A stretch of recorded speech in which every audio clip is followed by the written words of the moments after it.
Hello, everyone. Welcome back to the Sales Ops Effect. And today we have a fantastic guest that I've really been looking forward to speaking to. Her name is Wesleyne Whittaker. Hello. So, applause.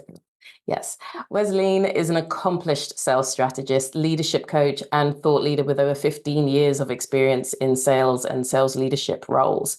With a passion for personal branding and breaking barriers to success, Wesleyne has delivered winning sales strategies for B2B organizations. Known for her expertise in sales coaching techniques and building sales enablement cultures, Wesleyne empowers high-performing teams and resolves customer challenges through problem-centric training. With a focus on leadership development, equity, diversity, and inclusion in sales and strategic marketing, Wesleyne offers valuable insights for achieving sustainable growth. As a sought-after speaker and consultant, Wesleyne excels in navigating complex sales processes and delivering exceptional value to clients. This is the Sales Ops Effect, where we drive predictable growth in small to medium-sized businesses. Hello, Wesley. Hello, how are you? I am very well, thank you. How are you? Looking lovely and glowing. Thank you. Thank you. You are too. I love your jewelry, your earrings, your necklace. It's beautiful. Insane. Great. So I'm going to start right up here because this conversation is about leadership, and I imagine discipline's going to come into it, right? So good salespeople are naturally driven. They want to go and catch, right? Yeah. So when they become leaders, do you think that drive equips them with the skills that they need for leadership, or can it put them off kilter a little bit? So I actually think at times it can be a holdback for them, right? So at times it can actually be something that holds them back in leadership, because a lot of times the top salesperson is essentially what I like to say selfish. They are focused on hitting their number. They are focused on driving, doing, going. And so when they get into a leadership role, they take the same mentality with them. It's the I, the me, I'm amazing, I'm great. And so they don't really have the skills that they need necessarily to coach the team, to develop the team. And they try to make everybody into the mold of who they were. So the drive helps them, but then it hinders them. And a lot of times I hear these top salespeople saying, why did I do this? I'm making less money. I have more stress and more responsibility. I don't want to be a leader anymore. Oh, gosh, everything there. And I agree with you, because I'm a very big proponent of we need to find ways in businesses to promote people without just slapping leader on their title, just by giving them management responsibilities, because not everybody's designed for it. And even the people that are still need support to understand what it takes to be a good leader, what it takes to be a good manager. And because exactly like you said, that drive, if you've been focused on you and your immediate thing that's in front of you, it's pretty different when you're looking at being a leader and looking far out and planning and stuff, right? It is. You have that very tunnel vision that I need to get my next sale. I need to think about the next quarter. And so when you think about I actually had this conversation with a client yesterday. She's building out this roadmap because the feedback that they got on their culture survey was, I don't know what my career path is, right? And so there are flat organization. There are not lots of levels of leadership. And so I was asking her, I said, do you have an entry level, a mid-level, and a senior in each one of your positions? Are there bands? Do they know what they need to do to reach the next level, right? And so a lot of times what we don't do is we don't give people the roadmap, and we don't give them the opportunity to say, okay, if I do want to step into leadership, maybe I should go and work in customer success as an individual contributor to get a very different view of the organization. Or maybe I even want to step in and get a little experience on the engineering side of the house. Whatever the thing is, I think that we do a disservice when we just say, your next step is to be a manager. Then after you become a manager, you go to be a VP, because we need really strong individual contributors that have a wide depth, a wide breadth of what the organization is like. That is so true. And based on your experience, what are the percent of companies that you've worked with or experienced that have a roadmap to say band A, B, C? I think probably less than 10%.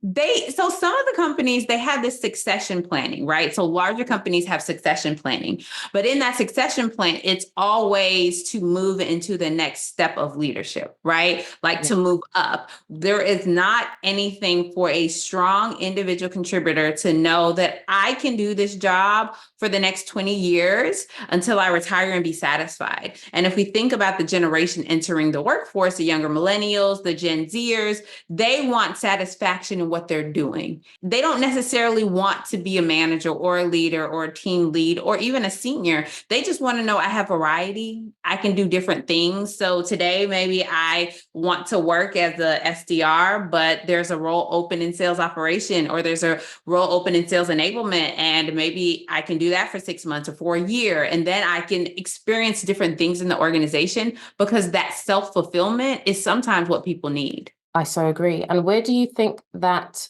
that organization lives? Is that something that like 90% lives in HR, or is that something that should be included in the succession planning? And I'll explain what I mean there. Because what I've experienced is that a lot of times when you're going to talk to C-suite, because that's usually who I'm talking to, they don't know what the requirements are for the role. They don't actually know. They know they had somebody in that position before, but they managed to get there because they knew somebody who knew somebody, and somebody just got moved as the company grew larger. Yeah. But yeah. Yeah. I think that it is a multifaceted role. It's a multifaceted thing that organizations need to think about. I think from an HR standpoint, they know the things from a very systematic perspective, right? They know what the roles and responsibilities should look like. They know what the bands are, what the payment, how the compensation should be set up, right? They know those things. But then when you come down to the business units, they actually know what people do each and every day. So going back to the example I was using, when the client went back and looked at the job roles and responsibility, nobody on the sales team was actually doing what the job said, right? Yeah. And so there was a lot of confusion, because they were like, you hired me to do this. I applied for this job. I'm not doing this job. So we have to make sure that we don't have that disconnect, and we assure that the business unit and HR, they're speaking the same language, and they have a way that there's communication in between those two things, and that flows down within the organization. And whose responsibility is that to make sure that the sales and HR are actually talking to each other and having the connection? Is it the current sales director, CRO, or is it more the CEO? It depends on the size of the company. I would say that the immediate, for me, the immediate line would be the director of sales, the VP of sales. This person who I was talking to was the VP of sales. So that person owns what that looks like. In smaller organizations, I would say the CEO owns what that looks like. I do think that the CEO should have some slight ownership of it, right? They want to make sure that a lot of times we have these things in the sales organization, because salespeople are, as you said, they're naturally driven, but we want to have consistency, because if the operations arm of the business sees salespeople popping around, spending 6 months here, moving up, getting announcements of new positions and things like that, and they're just at their same spot, then that doesn't help the company culture either. So the CEO owns that responsibility to ensure that it is the same throughout the organization. But I think making sure that these things are executed, that really lands on the director of sales, the VP of sales. Yeah, I fully agree. And I think that's such a big, powerful point, because it does need to exist across the board. I've experienced one too many companies where it's the company is effectively the sales department and everybody else are backup dancers. Yeah. And that doesn't work in the long term. It might look like it works in the short term because you've got money chucking into the system, but then what happens to that afterwards? What's your repeat client like? Like, does that work? And because so many organizations are designed like that for whatever reason, maybe they're being built so that they can be sold off, so that they don't actually care about the heart of the business. It means that the people in the business aren't treated well or equitably across the board. And that doesn't make for a sound structure. It's a thing, and I will not stop talking about it. So what skills do you think, and this is a very wide question, I'm aware, but what skills are coming to mind right now do you think a salesperson needs to have if they're considering becoming a leader of a team, or maybe the actual leader of the whole department, the VP? So I think that they have to have the ability to think outside themselves. So they have to really think about how situations, how things impact more than just them, right? As a salesperson, you think about your territory, your region, your product line. But as a leader, you have to think about the organization as a whole, the whole business unit, every SDR or whatnot. So that's one thing, having that ability to think strategically. I also think giving and receiving feedback is a very big thing. Top salespeople don't take feedback well. If they're like, I'm good, why you tell me to do something different? I don't want to do that. Right. And they also, as we were talking about, if an order is delivered late, or if somebody doesn't have a great onboarding experience, their customer says something to them, they go bite off the head of the customer success person or the order fulfillment person without asking questions, without saying, hey, my customer mentioned this happened. Can you tell me what transpired, what happened in the background, right? Asking those questions and understanding what happened from both sides of the house so you can give the constructive feedback internally and you can manage the customer externally, right? So I think those are two key things that many people don't talk about that you need to be able to do. And you should do that in your role as a salesperson. If you're not good at doing those things as a salesperson, don't even step into leadership because it gets worse. Yeah, it definitely does. It's like the pressures that you get from management, make that number bigger, essentially. Absolutely. It's all the time. Forgive me, there's seagulls having a good fun time outside my window. The bonuses of living by the seaside. Anyway, so like having to take that ownership of understanding that you're thinking beyond you, it's much harder if you've never seen it as an example from your manager. Because one of the questions that I've had a lot is when I go in and obviously, I'm doing my sales ops thing and I'm doing a lot of training with the managers because they don't know what certain terminology even means. And they're just like, well, I didn't have to do any of this stuff when I was coming up. It's just like, yeah, you probably didn't even have a computer when you were coming up. Like, everything was written down. You had your little notebook and things like that. And that's all well and good, but it's different now and it's been different for decades. So I found it frustrating that conversation wasn't had by somebody else before I've managed to get brought in. Yeah. It's that thing of nobody taught me, so why should I teach? Nobody taught me how to sell, so you guys figure it out yourself. Nobody taught me how to do this, so you do it, right? It's just like you're saying, I didn't have a computer. Nobody taught me how to do that. And if we have that culture within our organizations, you're impacting the next generation of leaders without even knowing it. Because when that person steps into that first midline, I call it the frontline manager, it is one of the hardest jobs in an organization because usually you are promoted up through the ranks of being an individual contributor. It's your first step into management. It's the make or break role, right? And that's why a lot of sales managers have the life cycle of 18 months. After 18 months, they're out because they're like, I don't like this. Isn't working for me. I'm not hitting these numbers. And if we don't actually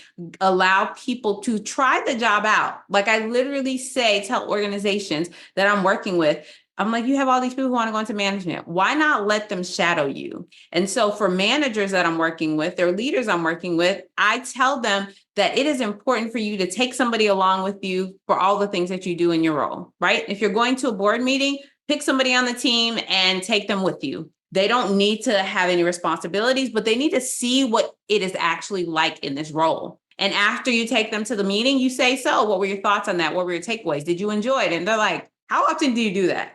Is that what you do all day? I don't want to do that. That doesn't seem fun, right? Like give people the opportunity to see what you do. Yeah, I very much agree with you. So I think one of the things that's come to my mind there is you were talking about promoting up and then giving people a chance to see what the job is actually like.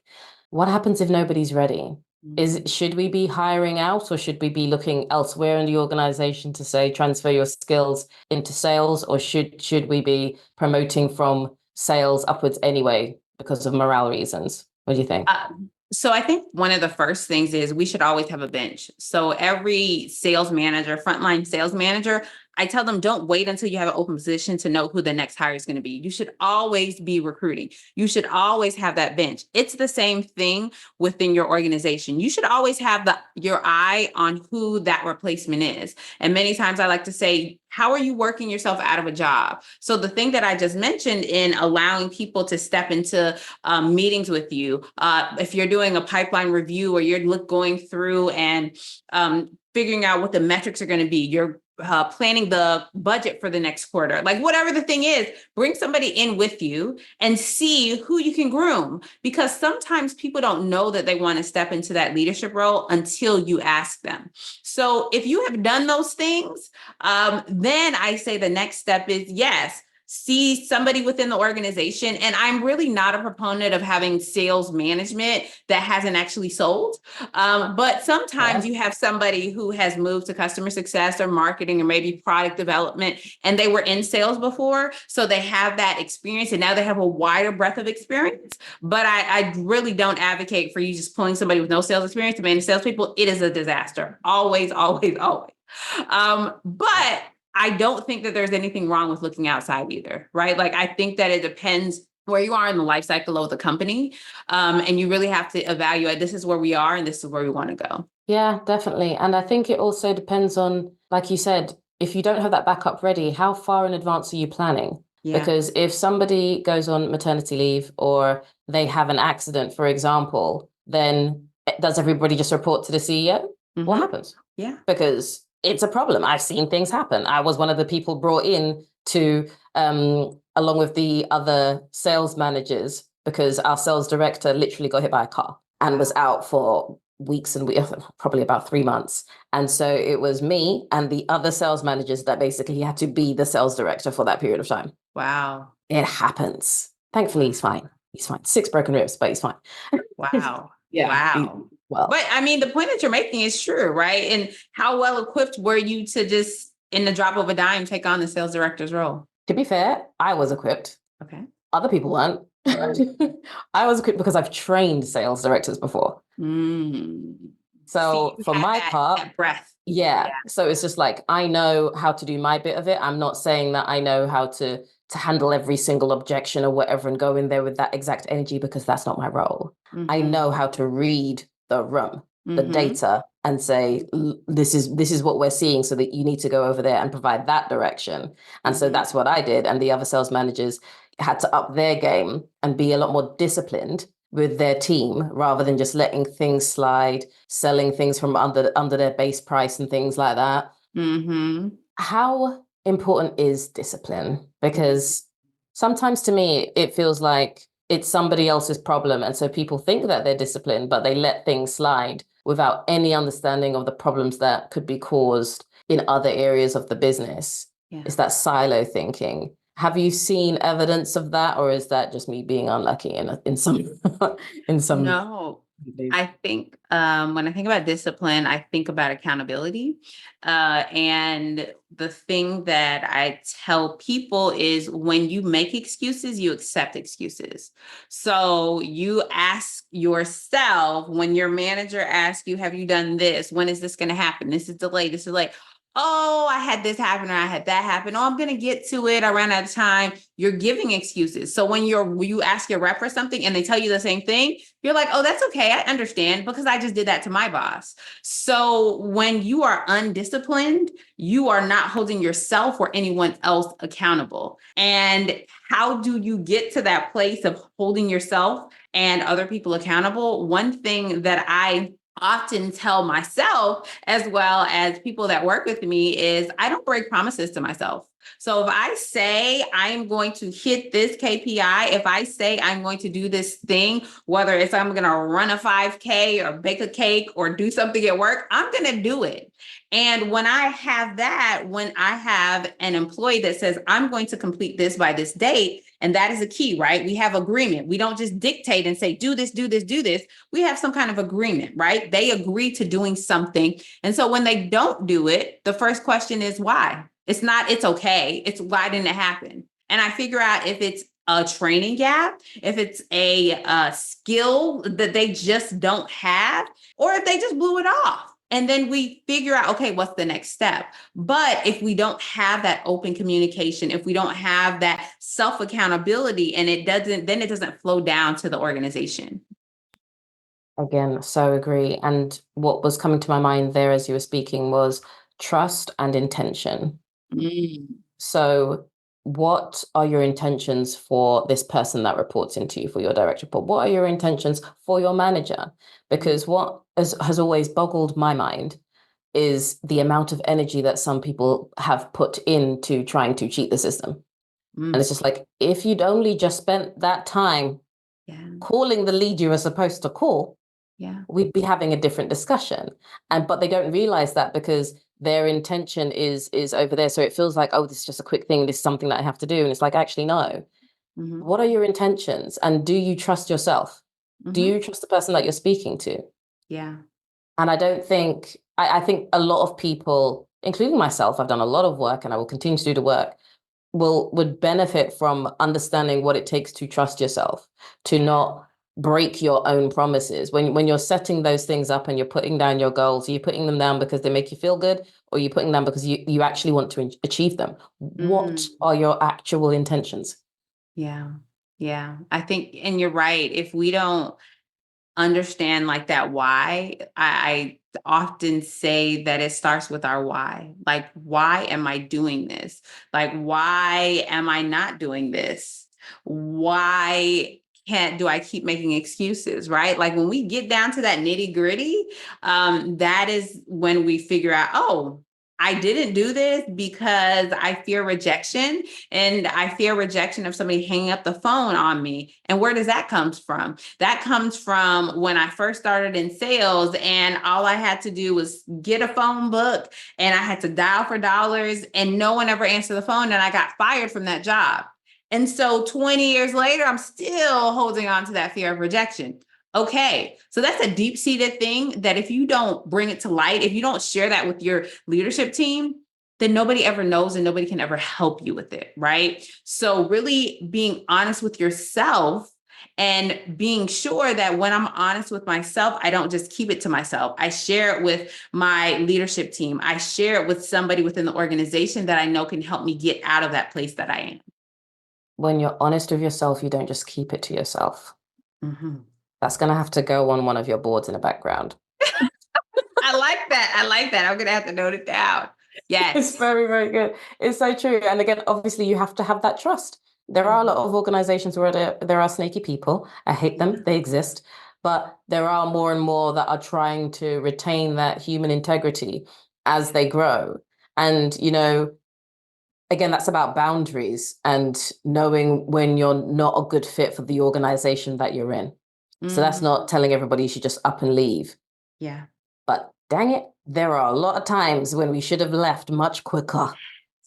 Yes. Much quicker, because there's no growth in a certain place. If you're spending a lot of time trying to figure out who you should be speaking to, who you shouldn't be speaking to, and etc., all of that wasted energy that could have gone towards you completing your goals. Absolutely. And there's two examples that I have here, because I think some of it is fear, some of it is ego, I'm not sure, but two examples, both of them sales directors of whole continents. So one was Europe and one was Asia. I won't tell you which one's which. And I was in an organization, and I ran globally. So what was this? This was a 9-figure company. And I redesigned the dashboards for every single salesperson and sales manager in the world so that they actually showed what we needed to look at, right? Hundreds of salespeople. Most people loved it, loved it. One of those sales directors hated them and refused to use them even after the 6-month transition, because the new dashboards showed that his continent wasn't doing as well as like he thought. And the old dashboard said everything was fine. Eventually he left. You have another director of a different continent who called me up one day and he said, Charlene, I have to say, I really want to use your dashboards. And there was a very long pause. He said, I don't know how to read graphs. Can you help me? Wow. Wow. I will never forget it. Wow.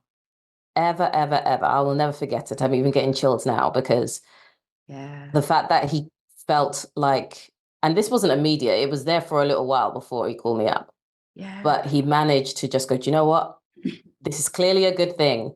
And I'm going to, it's going to be a disservice to my people if I don't get my head around this. So I need to just be very open and go and speak to the person who made them to have that person help me.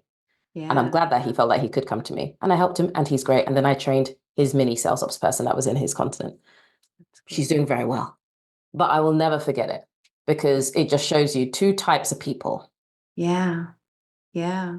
Wow. That is a really powerful example, right? So it's a powerful example of seeing somebody who they both didn't understand, didn't like, didn't agree, whatever their thing was. And one person took that fear, that anger, and they said, your data is wrong. I don't like it. And then they decided they were going to leave. And another person who was humble enough to say, I don't understand and I need help.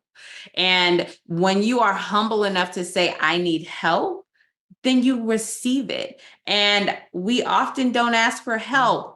We don't let people see those vulnerable parts of us that actually need a little bit of help. And again, I always go back to that inner child, the first job that you had where you got your ideas knocked down. You hold on to those things. You hold on to that fear, to that rejection, to that self-doubt, to whatever it is. And we carry that throughout our career.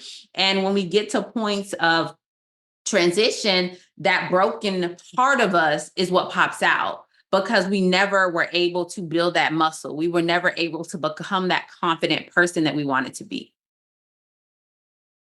Yes. And so then, as another point to the leaders that are listening to this, how, as a leader, do you remain open? How do you become that second leader that was humble enough to say, do you know what?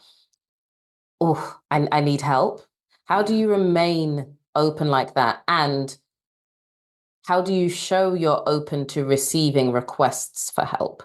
Because I can imagine there are a few people that are sitting there thinking, yeah, of course somebody can come and speak to me, but they're not showing the signs of openness and what's it called? Receptiveness. Yeah. That people know that the light is on, you can come in, kind of thing.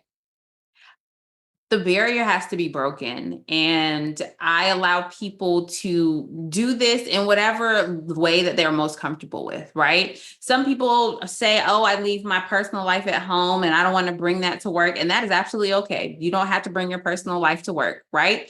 But as a leader, you do have to open up and share. You know, when I first started in sales, my second year in sales, I was at 50% of my quota and I thought I was going to get fired. And so because I thought I was going to get fired, I just got scrappy and I worked every single weekend. I read every single book. And right before the end of the year, I squeaked in at 100% of my quota.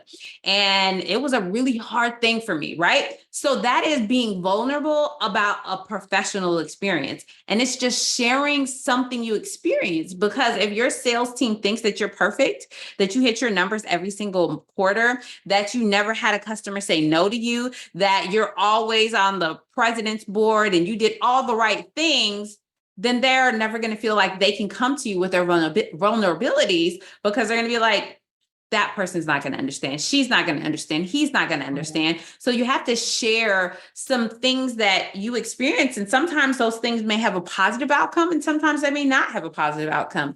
But when we share in our vulnerability, and I want people to understand that doesn't have to be talking about your family, your kids, your personal life. It can be vulnerability about things that happen to you professionally. And should those things be shared in like a team meeting, or is it better one-to-one? I would say as a person, if you are just starting and you're just stepping into this, typically because we're all humans. So there are a few people on your team that you may feel a little more comfortable sharing with. So start doing that in one-on-ones. And then when you start building that confidence in yourself, you should share in your team meetings because a great team meeting, we share wins, we share frustrations, we share things that we want to grow on and grow through. And so when we all are able to open up, then I think it lays that foundation. And every single sales training that I do, so I always train leaders and the reps together, because I'm like, you're all students. Everybody needs these building blocks. The very first thing we do is we spend 30 to 90 minutes on self-limiting beliefs. And I make everyone in the room go around, and our trainings are limited, a max of 30 people. Every single person in the training must share which self-limiting belief that stood out to them the most as I'm sharing, as I'm presenting, and why. And then at the end, I tell them, I said, the reason I do this is the only time everybody's going to have to talk, but I do this because I want everyone to see that we all have stuff. There's something within all of us that we fear, that we're scared of, that impacts us. And so it's okay to say those things. And that really opens up the wavelengths for the managers to have those conversations, because they're like, oh, okay, people want to do this. That's excellent. That's excellent. And it reminds me of when, like, I've had people say to me, oh, you're so confident. And, I don't know why I don't do public speaking. Like, I don't know what definition of confident you're using. I can't imagine doing public speaking, but you do have people perceive you differently. Yeah. From how you think you're coming across. Do you have an example of one of your leaders, and you don't have to name them, that they shared something with you that made you realize that you could trust them? Let me see. I would say the very first leader that I had who really changed the trajectory of my career and how I perceived myself in sales. She started in technical sales. So I came from the world of technical sales. She had a degree in chemical engineering. And so she really shared her struggles in the 80s of being a chemical engineer in the world of sales, and how she always had to fight for everything as a woman. And she left the company. So the company that we were currently working at, she actually had to leave that company for 5 years, go to another company. She got mentored by, she said, an excellent woman. And then the company we were working at recruited her back. And when she came back, she's like, I had my voice. I had my confidence. And literally that was 20 years. At that point, she had been with the company for 20 years, but she had to leave to go up, to come back, for them to recognize her worth and her value, and for her to really show up as who she is. That's an excellent story. And it's also sad. Mm-hmm. Yeah. It's also sad. It's like when people are looking at their pay and they know fully well they can get an extra 20% if they just go someplace else, whereas your pay review at that same company is going to be 3% if you're lucky. Mm-hmm. Yep. Literally. But I mean, sometimes I tell people you have to move out to move up, which it shouldn't be like that. And going back to what we were talking about at the first part of the conversation is that succession planning. So this leader that I was working with this week, she has these frontline managers, and she's like, I don't have anywhere else for them to go. Like, my job is what they want. And I said, okay, so let's talk about what's the next revenue that they need to hit, so that they can then have a manager under them. She was like, I don't know. I said, well, let's pick a number. And then I want you to develop this plan, right? So when you say, if you hit this revenue, then you'll be promoted to a senior manager and you'll have a junior manager under you. Okay, that means I'm going to get a little bit more money. I'm going to get a little more responsibility, some taken off my lap. That gives people what they need. So they're not looking for another position outside of where they are. Yeah, you tell them what your future plan is. And it does take people having to actually sit down and work that out, but it's worth it. If you've got people at your company that you really want to stay here because they're doing really well, keep them. Yeah. Work to keep them. If you don't work to keep them, don't presume that they're just going to stay. Like they don't have anywhere else to go. There are millions of companies in this world. There are a lot of people that want good talent. And what a company wants is they want your very well-trained manager. They want your very well-trained top rep that you have invested in, and they're recruited away. I actually met a company one time, and they say they recruit specifically from this one organization because they do a really, really good job of training them, but they don't pay them well.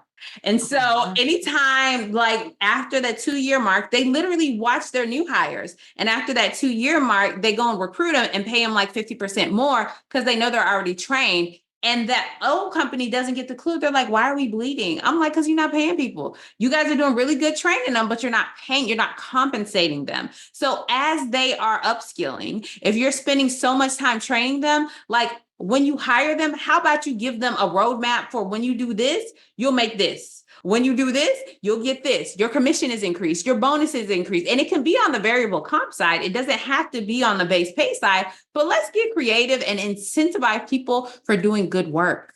It feels like, it feels like that training aspect there, that they probably offered the extensive training in lieu of the money. Yes. It's like, but the extensive training doesn't pay the bills. It literally is only valuable when I can exchange that training for money. And I don't know why people don't realize that. And then there's, a lot of companies that don't offer any training whatsoever and expect you to sink and swim. So it's just rough. I think so many businesses would benefit from actually treating their humans as humans. Yes. We treat our customers so well. Any complaints they have, anything they want, we're going to make it happen. We're going to discount. We're going to do whatever we want. But we don't treat our salespeople as humans. Our salespeople then don't treat our back end office as humans.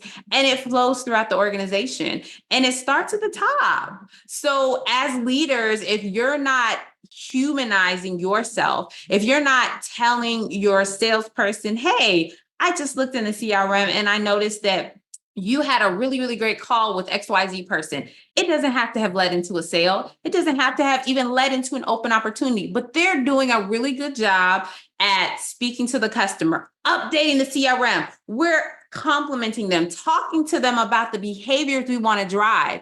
If you talk about those behaviors you want to drive, those leading indicators, you want better quality calls? How about you go and check the quality of calls, not just the number of calls? Like that is one thing that drives me absolutely insane. I don't care if you make 100 calls a week and just said left voicemail. That means nothing to me. I'd rather you make 20 calls and I see notes and you tell me the next action for that call. That matters more. And what you see in your pipeline are those 20 quality calls are what's driving our conversion rates. That's what's driving our revenue.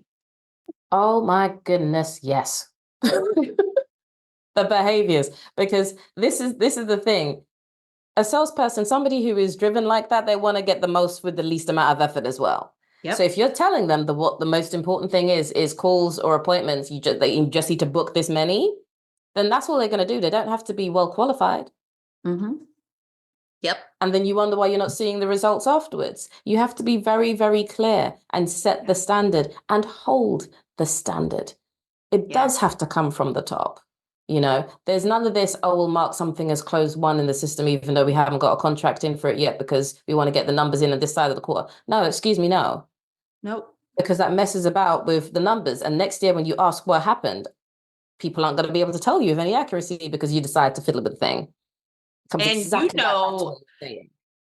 from a sales ops standpoint, if things are working the way they should be working, when an order is closed as one, it should signal something on the customer success side, the operation, the engineering. So if you close this thing as one and we start building a widget that we don't actually get a PO for another month, and then we just have it sitting on the shelf, like that impacts the revenue of the company because we bought parts, we put resources in to a place that we didn't need to put it into. And so again, when we're talking about a salesperson that has to have a leadership mindset, it's not just about your number. It's not just about you. You impact the organization. So let's look outside of ourselves and see what me saying this is closed won. How does that impact everyone else? Yeah. And again, if that behavior isn't exhibited by the other leaders or by the CEO, then why would you? Right.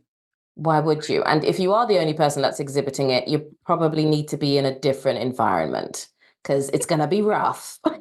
Yes, you are definitely not operating in your best self, because if you are the one person that is doing all of these things and nobody else around you is, or if you're the one person doing all these things and nobody's calling you on it, like there are lots of things that we could go into there. But I think that at the end of the day, integrity is really important as a salesperson.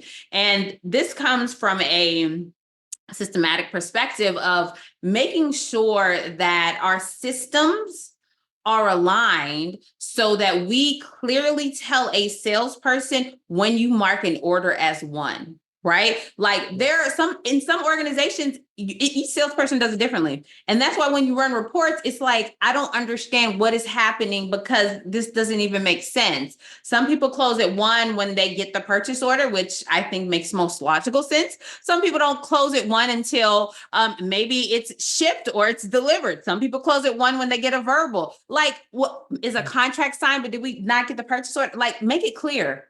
The more clear things are, like, our organizations need to be process dependent, not people dependent. If we allow people to drive our decisions, and if this great person leaves and everything is jacked up, you have a people dependent system. Focus on building strong process so that it ensures you have consistency. Thank you. Thank you. I'm glad somebody else is saying it.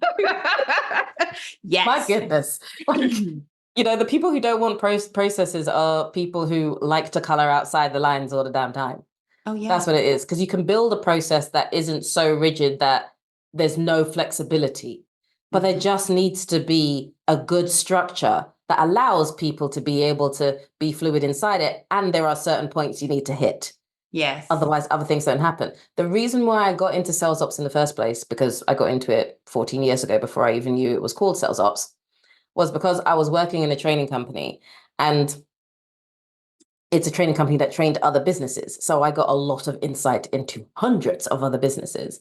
And what I didn't like was that because I ran operations, I was the head of operations, what I ended up just going crazy one day is it feels like you guys, salespeople, were creating these sales and effectively lighting a bomb and throwing it over the fence. Mm-hmm. And they're just walking away with your commission. Mm-hmm. There'd be contracts that didn't have all the information in, things that were just loosey-goosey. So yeah, we've sold this and that, but we don't know, there's no understanding of when we're supposed to deliver it. It's going to be, it has more complexity in it and it hasn't been paid for, all of that rubbish, right? Yeah. And that's how I got into it, because I was like, no, we're not doing this. This is how it's going to be done. And I set it all up. And that's how it happened. Because to be on the other side of that, if we've got people listening now who are just coming into being a sales leader, I'm telling you now, on the other side of having that bomb thrown over the fence, it's chaos. It's a bomb thrown over the fence with no instructions for how to untangle it and make sure it doesn't go off.